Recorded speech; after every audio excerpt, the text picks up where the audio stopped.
Everyone, welcome to Phymatics learning hub. मैं हूं स्निग्धा और आज का जो टॉपिक हमने लिया है वो है one of the applications of Gauss's law. Gauss's law के बारे में मैंने आपको पहले ही बता दिया था अपने प्रीवियस लेक्चर्स में। आज उसी का हम एक एप्लीकेशन लेके आए हैं जिसमें हम फाइंड आउट करेंगे कि इलेक्ट्रिक फील्ड एक इनफाइनाइटली लॉन्ग चार्ज वायर के लिए कितनी होती है किसी भी पर्टिकुलर पॉइंट पे।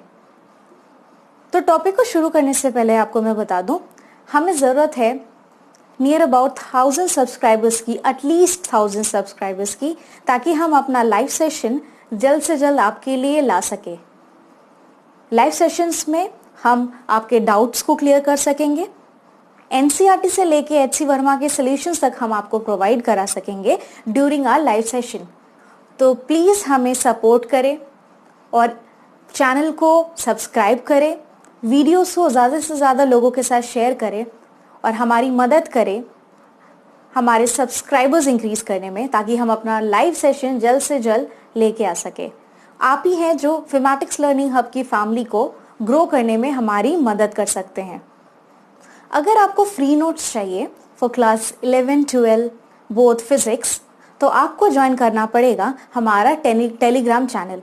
मैंने डिस्क्रिप्शन पे टेलीग्राम चैनल की लिंक दे दी है, तो ज़रूर से जाइए और हमारे टेलीग्राम चैनल को ज्वाइन करें। आप हमारे फेसबुक पेज को भी विजिट कर सकते हैं, तो ज़रूर से जाइए और विजिट करिए हमारा फेसबुक पेज एंड ज्वाइन करिए हमारा टेलीग्राम चैनल। चलिए शुरू करते हैं आज के टॉपिक के साथ, जो कि है electric field due to a infinitely long charge wire.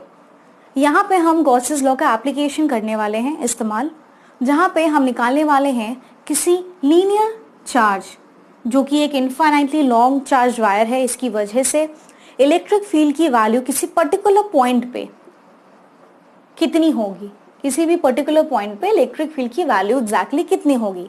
So let's start with its derivation.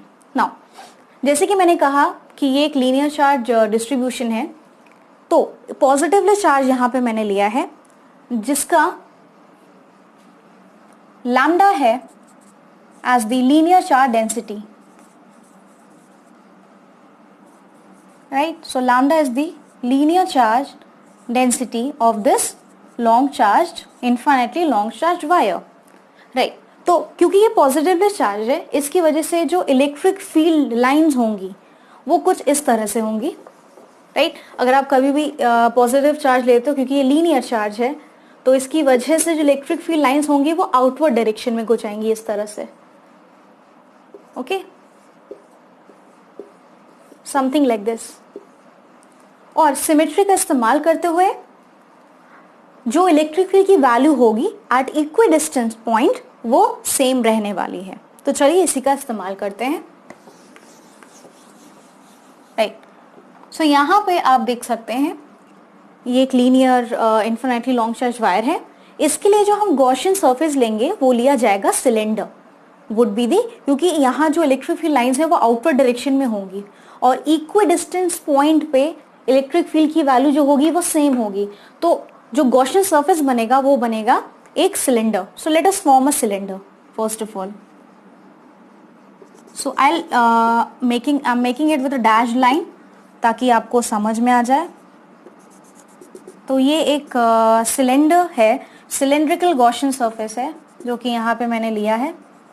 Now इसकी जो लेंथ है वो आपको लेनी है L, आप कुछ भी ले सकते हो, I have taken it to be small L, okay. Now so अब मैं इसको डिवाइड करने वाली हूँ कुछ सर्फेसेस में, ठीक है? मान लीजिए मैंने यहाँ पे ले लिया, suppose this is as S1 surface, this is your S2 surface and this is your S3 surface, okay, right. तो अगर हमें फ्लक्स निकालना हो कि इस सिलेंडर की वजह से कितना होगा, सो ऑब्वियसली आपको पता है फ्लक्स का जो फॉर्मूला होता है, electric flux due to this linear charge density, like यहाँ पे आ जाएगा फ्लक्स का इस्तेमाल अगर हम करेंगे simply close surface integral E dot ds, okay. So E dot ds आपको पता है ये जनरल फॉर्मूला होता है फ्लक्स निकालने का, इलेक्ट्रिक फ्लक्स यहाँ पे। तो अब हम देख सकते हैं सरफेस S को, जो कि ओवरऑल सिलेंडर का सरफेस है, हम इसको डिवाइड कर सकते हैं तीन सरफेसेस में, जैसे कि मैंने फिगर में बताया है S1, S2, S3। So let us divide it. अब ये इंटीग्रल डिवाइड हो जाएगा। So I will have first surface electric field की वैल्यू ऑब्वियसली सेम रहेगी क्योंकि इलेक्ट्रिक फील्ड की वैल्यू की डिस्टेंस पॉइंट पे सेम है. So E dot D S1, then surface integral S2 E dot ds2, right? Next surface integral E dot ds3, right? तो यहाँ पे हमने जो है इसको 3 हिस्सों में तोड़ दिया है. अब पता करते हैं कि flux separately in 3 individual surface में से कितना होगा. तो पहले देखते हैं S1 सरफेस की वजह से. तो this is the S1 surface, ऊपर वाला जो टॉप वाला है.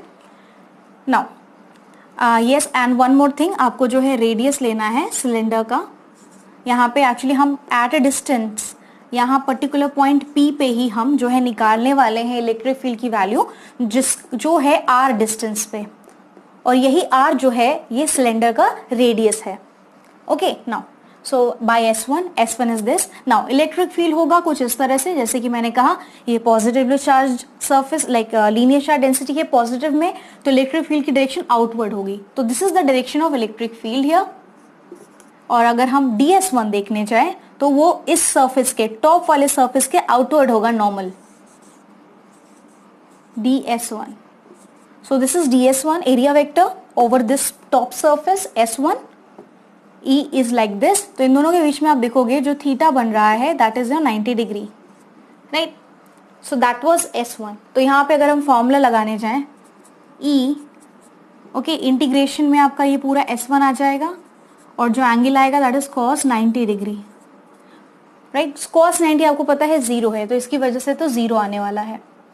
Okay now plus let us come to the next surface this one. यहाँ पे आप अगर देखोगे इलेक्ट्रिक फील्ड का की जो वैल्यू होगी, मैं यहाँ बनाती हूँ. इलेक्ट्रिक फील्ड कुछ इस तरह से होगा जो कि ऑब्वियसली हर केस में सेम होगा. एंड यहाँ पे क्योंकि ये कर्व सरफेस है तो इसका एरिया वेक्टर भी सेम डायरेक्शन में आएगा. This is your DS2 vector.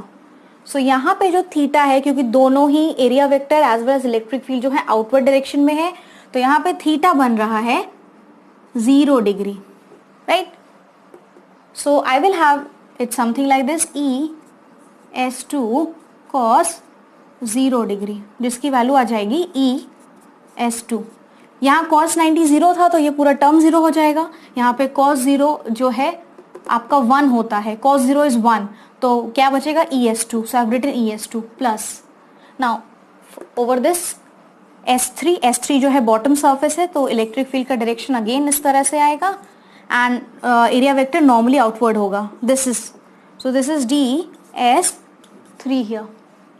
Okay, now theta is 90 degree, so I will have it as ES3 cos 90 degree. Okay, so ये cos 90 is 0, so I will have it as 0. Okay, in case आपको नहीं पता कौन सा formula इस्तेमाल कर रहे हैं, हम डॉट प्रोडक्ट इस्तेमाल कर रहे हैं. आपको मैं बता दूं, कोई भी दो वेक्टर्स अगर होते हैं A डॉट B, हमें उनका डॉट प्रोडक्ट निकालना है, तो हम कैसे करते हैं? A magnitude of A into magnitude of B into cos theta. Theta जो है इन दोनों वेक्टर्स के बीच का एंगल होता है. ओके, कुछ इस तरह से आपके वेक्टर्स होते हैं, right? This is, if this is A vector and this is your B vector and this is theta between them. Okay, तो इन दो ऐसे इसी तरह से हम इसी फॉर्मूले का इस्तेमाल करते हैं डॉट प्रोडक्ट निकालने के लिए. So this was just a revision for you. So I can rub this up now. अब यहाँ पे जो है हम so 0 plus ES2 plus 0, so I will have it as ES2. Finally मुझे ES2 मिल जाएगा which is your flux. Now what is S2? S2 जो है वो कर्व सरफेस एरिया है S2 सरफेस का. सो बेसिकली जो फ्लक्स का आप देखोगे, जो फ्लक्स की तरफ, फ्लक्स के लिए जो कंट्रीब्यूशन आ रहा है वो सिर्फ S2 सरफेस से ही आ रहा है. सो S2 surface is the curved surface area of this cylinder. ना टॉप से फ्लक्स का कंट्रीब्यूशन आएगा ना बॉटम सरफेस से आएगा, इस बीच वाले हिस्से से सिर्फ आने वाला है. Okay, so what is the formula for curved surface area of a cylinder? It is 2 pi RL. तो E into 2 pi RL. तो 2 pi RL हमने यहाँ रख दिया. R is the radius and L जो है लेंथ है इस गॉसियन सरफेस की. So I have this thing. Okay. So मुझे यहाँ पे फाइनली फ्लक्स का फॉर्मूला मिल गया as E into 2 pi RL, right? So let me take it as equation number 1. Okay, अब हम गॉसेस लॉ का इस्तेमाल करते हैं. चलिए गॉसेस लॉ लगाते हैं यहाँ पे. So I can rub this one now.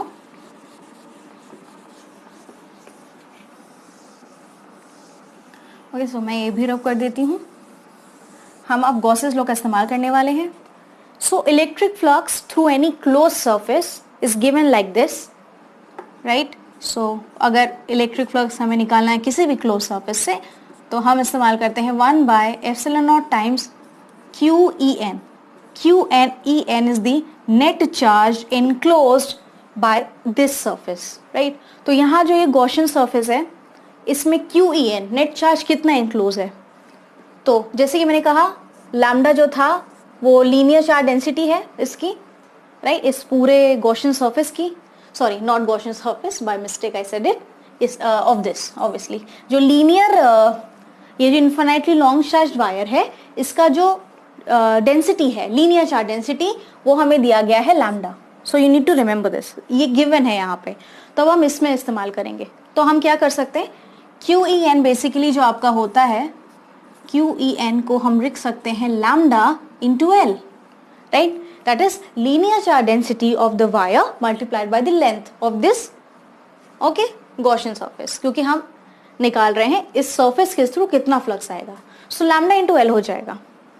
तो गॉसियन सरफेस जो है lambda into L charge enclose कर रहा है, जो कि ये सरफेस है. नाउ अब आगे बढ़ते हैं. यहाँ पे सिंपली फ्लक्स की जगह हम इस वैल्यू को पुट कर देंगे, that which is this E into 2 pi RL. तो इस वैल्यू को यहाँ पे पुट कर दीजिए. So I will have it as 2 pi RL equals to 1 by epsilon naught times QN की जगह लैम्डा इंटू L.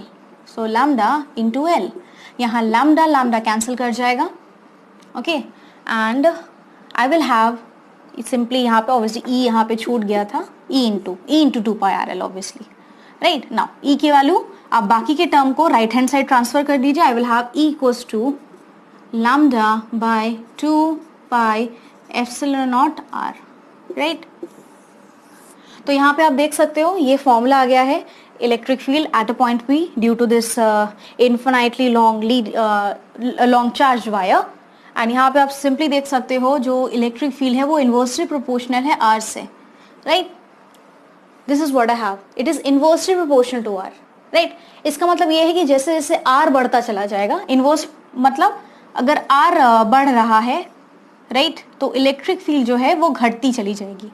मीन्स जितना दूर आप इस वायर से जाओगे, पॉइंट P पहले यहाँ पे था, अब मान लीजिए कहीं पे पॉइंट P जो है थोड़ा दूर चला गया, अब यहाँ आ गया या अब यहाँ पे आ गया, तो जितना दूर आप चलते चले जाओगे किसी पर्टिकुलर पॉइंट पे electric field due to this long charge wire निकालोगे, तो इलेक्ट्रिक फील्ड का जो मैग्नीट्यूड है वो कम होता चला जाएगा. This is what this inverse relation says.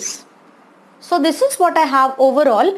जिसमें हमने इस्तेमाल किया है गॉसियस लॉ का, लाइक गॉसियन सरफेस का इस्तेमाल करके गॉसेस लॉ का इस्तेमाल किया. आई होप ये जो एप्लीकेशन था गॉसियस थ्योरम का आपको डेफिनेटली समझ आया है. तो वीडियो कैसा लगा आप कमेंट करके ज़रूर हमें बताइए. आज का जो शाउट आउट है वो जाता है to Vishal. Thank you so much Vishal for your comments. तो इसी तरह से जो है आप हमारे वीडियोस को लाइक करते रहिए, दोस्तों के साथ शेयर करिए और हमारे चैनल को ज़्यादा से ज़्यादा लोगों के साथ शेयर करें.